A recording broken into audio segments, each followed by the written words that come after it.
উপস্থিত সুধীমণ্ডলী, বন্ধুরা আমার, আজকে দেশে যে বিশৃঙ্খল পরিবেশ সৃষ্টি হয়েছে এর থেকে দেশকে রক্ষা করার জন্য আমরা মনে করি দেশের শান্তি শৃঙ্খলা উন্নয়নের জন্য আর্মি এবং সিভিল দুটোর সমন্বয়ের দরকার।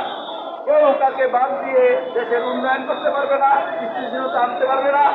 তাই আমরা অনুরোধ করব আর্মির প্রতি নিষেধাজ্ঞা নয় এবং আর্মি তাদের চাকরি বিধি অনুযায়ী অগ্রসর হবেন এই আশাবাদ ব্যক্ত করে বিশ্বের বিভিন্ন দেশে যেভাবে শান্তি প্রক্রিয়া করছে, শান্তি মিশনে কাজ করছে, বাংলাদেশের স্থিতিশীলতা গণতন্ত্র এবং সমৃদ্ধ করছে আর্মি এবং সিভিল প্রত্যেক কাজ করবে এই আশাবাদ ব্যক্ত করে।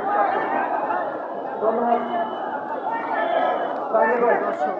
চলমান একটা ভাষার একটি চলমান প্রক্রিয়া রেখে দ্রুত গণতন্ত্র এবং ভোটের অধিকার প্রয়োগের ব্যবস্থা করার মাধ্যমে এদেশে একটি শান্তিপূর্ণ শান্তি আনার জন্য এই সরকারের প্রতি আহ্বান রেখে আজকের সভার সভাপতি জনাব হারুন ভাইকে সবার সমাপ্ত ঘোষণা করার জন্য অনুরোধ করছি।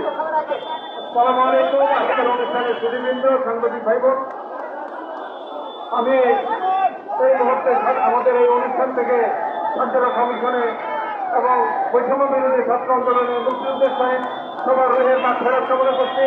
একই সাথে বাংলাদেশ এবং সশস্ত্র বাহিনীর বিরুদ্ধে কোনো শত্রুতা, কোনো ষড়যন্ত্র বরদাস্ত করা হবে না, এই ঘোষণা দিয়ে আমি আমার বক্তব্য এখানেই শেষ করছি। ধন্যবাদ সবাইকে।